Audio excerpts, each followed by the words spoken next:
और बिलखुसूस ये जो ससुराल का माशरा है, ये तो इंतहाई जालिम माशरा है। मैंने कैम्ब्रिज यूनिवर्सिटी की रिसर्च पढ़ी है, वो कहते हैं 60% बेटियां ससुराली रवैयों की वजह से दुखी हैं और हम कदम कदम पे जलील करते। चीनी का कप टूट जाए ना बहू से, तो हम कहते घर से लाई होती तो तुझे कदर होती। जो माँ ने दिए वो इस्तेमाल करो। किसी बात पे बात बढ़ जाए तो कहते बुलाओ इसके पिछलों को। सामने बैठे बूढ़े और तड़ तड़ जुबान चलती है, ये सिखा के भेजा। अच्छा, उसे तो किसी ने नहीं सिखाया, तो आपको किसी ने यह भी नहीं सिखाया कि घर में आए हुए मेहमान से बात किस लहजे में करते हैं। और फिर वो बेचारे आखिर पे अपने सर से पगड़ियां उतारते और पांव में रखते हैं। बूढ़ी माँ दुपट्टा पांव में रख देती है और फिर वो रौनक भरा लहजा होता है, ये आखिरी बार है, आइंदा हुआ तो इसको अपने घर में रखना। और फिर वो कमरे में जाके बेटी के आगे भी हाथ जोड़ते हैं कि बेटे सुर्ख जोड़ा पहन के आई थी, सफेद पहन के कब्रों में चले जाना।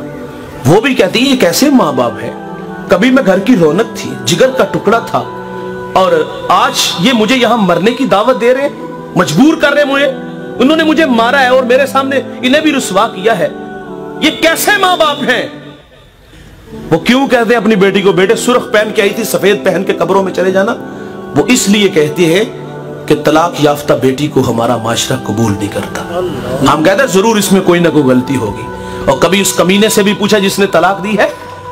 लोग हमारे पास मसाइल लेके आते हैं, छोटी छोटी बातों पे तलाक दी जाती है, कोई इतनी बड़ी बात नहीं होती। और माँ बाप ये भी कहते बेटे अगर तू तलाक लेके आ गई ना तो तेरे पीछे 2 छोटी बहनें बैठी हैं, उनका कोई रिश्ता कबूल नहीं करेगा। और कुछ बेटियां दुखी हैं, ताने उन्हें मिलते हैं जहां वो बात जो है वो खामोशी से बर्दाश्त करती है, वरना वो अपने माँ बाप की बात बर्दाश्त नहीं करती। लेकिन कुछ बाप और कुछ भाई ऐसे होते हैं जिन बहनों के भाई शराबी हो, जिन बेटियों के बाप शराबी हो। कुछ ससुराल वालों से दुख तो मिलते हैं और कुछ ताने मिलते हैं। शराबी की बहन कहलवाती है, शराबी की बेटी कहलवाती है। हाथ जोड़ के कहूंगा खुदा के लिए अपनी बेटियों के हाल पे रहम करो। वो तो बेचारी पहले ही बड़ी दुखी है, सारी जिंदगी दुख सहते सहते कब्र में चली जाती है। और अच्छा अगर औलाद ना हो तो हम फिर भी नहीं जीने देते। हम कहते बेटे तेरे लिए बहुत सारे, तेरे लिए लड़कियों की कोई कमी नहीं, और ये गुड्डी गुडे का खेल है, ये कोई टिश्यू है जिसे यूज किया और फेंक दिया। औलाद ना हो तो फिर भी नहीं जीने देते, और अगर औलाद हो तो सिर्फ बेटियां हो तो फिर भी नहीं जीने देते। अल्लाह ने मुझे बेटी दी और अल्लाह से मांग के मैंने ली। मेरे साथ वाले कमरे से रोने की आवाज आई तो मैंने माँ जी से कहा देखे चल माँ चल बसी या बच्चे को कुछ हुआ। उन्होंने मुझे आगे बताया कि चौथी बेटी हुई है। और तकदीर से क्यों उलझते हो यार? कुछ देखो, जिंदगी में नशेबो फराज है, खुशी गम है, और कारोबार में नुकसान नफा है। अगर कोई बहू हमारे घर में आ जाए ना तो नुकसान हो ना तो हम उसके खाते में डाल देते। ये बनहूस आई है हमारे घर में, और इस वजह से भी बच्चियों को तलाक होती है, हमने देखी है। मैं आज तक उस बुढ़िया को नहीं भूला। कोई फैसला था, मैं भी वहां बैठा था, मैंने बात सुनी, मैंने कहा चले माफ कर दे जी, कोई इतनी बड़ी बात नहीं। उस बुढ़िया ने पांव से जूता उतारा और उसके भाई के मुंह पे फेंका, और आगे से क्या कहा, जुत्ती पूरी आई आई ना आई तो ला के सर चढ़ी। को मर्द बात करता तो ये भी जहालत ही थी, लेकिन दुख इस बात का हुआ कि एक औरत औरत के बारे में कह रही है। इसके घर में भी तो बेटियां, ये भी तो किसी की औरत है। मेरे करीम आका औरत को इज्जत देते हैं। सैयदा खदीजा रज़ियल्लाहु ताला अन्हा अर्ज करती, फरमाती बेटे फातिमा जाओ हुजूर से कहो कि वही के वक्त जो चादर आपके कंधों पे होती थी वो मुझे अता फरमा दे। आके अर्ज किया तो हुजूर फरमाते जाओ अम्मी से पूछो चादर करनी क्या है।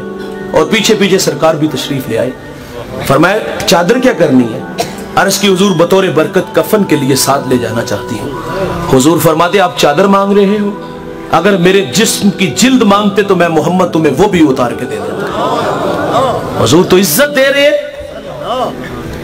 सैयदा आयशा पानी नोश फरमा रही है, हुजूर फरमाते इसमें कुछ बचा लेना, बचा लिया गया। अब हुजूर फरमाते अब ये फरमाएं कि कहां लब रख के पानी पिया।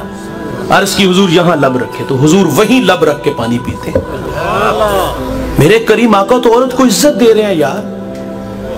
एक बात याद रखिएगा जवानों, मियां बीवी और तीसरा अल्लाह, जब तक ये तीन होते हैं घर नहीं उजड़ते। हमारी जिंदगी में जब कोई चौथा बंदा आता है तो घर बर्बाद हो जाते हैं। मुझे एक दोस्त कहता है मेरा फैसला मेरे बहनोई और मेरी बड़ी हमशीरा करेंगे। मैंने कहा बहनें माँ का रूप होती हैं, बहनोई भी इज्जत की जगह पे है, लेकिन आपसे सवाल है कि आपके मुंह में दूध के दांत है या अभी तक आप फीडर पीते हो?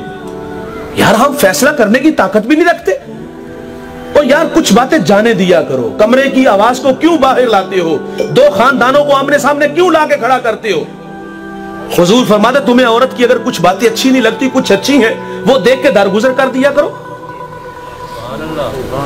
लेकिन हम कहते बुलाओ जब पिछलियां। मेरे नबी फरमाते तुम्हारे तीन बाप हैं, एक जिसने जन्म दिया, एक जिसने तालीम दी, और तीसरा जिसने तुझे बेटी दी। और ससुर को भी बाप समझा करो यार, उसकी मां को भी अपनी मां समझो यार। बाहर हम बड़े अच्छे अखलाक के मालिक हैं, घर में हमारे लहजे फिरौनी है, सारा दिन आपकी राहों में बैठी होती हैं और हमारे आते ही तेवर बदल जाते हैं। कानों के इतने कच्चे लोग हैं हम यार। किसी ने हकीम लुकमान से कहा था कि आपने लोगों का इलाज किया और लोगों को शिफा कैसे मिली। कहा मेरे पास 2 पुड़ियां थी जिससे मैंने लोगों का इलाज किया है और बहुत जल्द उससे उस लोगों को फायदा हुआ है। कहा वो कौन कौन सी थी। कहा एक मोहब्बत और दूसरी इज्जत। किसी ने कहा हजरत अगर फर्क ना पड़े तो फिर क्या करें। तो आप फरमाते मिकदार बढ़ा दिया करो यार, थोड़ी सी मिकदार बढ़ा के तो देखो। तुम्हें नहीं उसकी बातें अच्छी लगती, कभी मुस्कुरा के मिलकर तो देखो।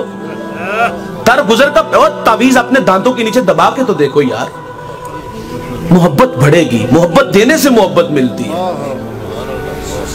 हम चाहते हैं ना कि हमें बीवी मिले, खूबसूरत मिले, नेक सीरत मिले, फरमा बरदार मिले, तो ये खूबियां अपने अंदर भी पैदा करो। आप भी फरमा बरदार बन जाओ, आप भी खिदमत गुजार बन जाओ, तो घर बर्बाद नहीं होंगे, घर संभरेंगे यार। 2 के बाद 3 होते ना, बच्चे आ जाते हैं। हमें अपनी आदत को छोड़ देना चाहिए, बच्चों की तरफ देखना चाहिए। तो फरमाया किसी को शर्मिंदा ना करना। आखिरी बात गुफ्तगू समेट लेता हूं। मेरे करीम आका सल्लल्लाहु अलैहि वसल्लम की इक्तदा में सहाबा नमाज के लिए खड़े, जमात का टाइम है, एक सहाबी की हवा खारिज होगी। अच्छा अब वो उठने लगे हैं, जाहिर उठ के सफ से बाहर होते तो सुबकी महसूस करते, शर्मिंदा होते। अभी उठने ही लगे थे, इस बात से हम बहुत कुछ सीख सकते हैं। अभी उठने ही लगे थे कि हजरत अब्दुल्ला इब्न अब्बास रदियल्लाहु ताला अन्हु अर्ज करते हुजूर अगर इजाजत हो तो हम सब जाके वजू बनाएं। अब क्या खबर कि किसकी हवा खारिज हुई है, शर्मिंदा ही नहीं होने दिया।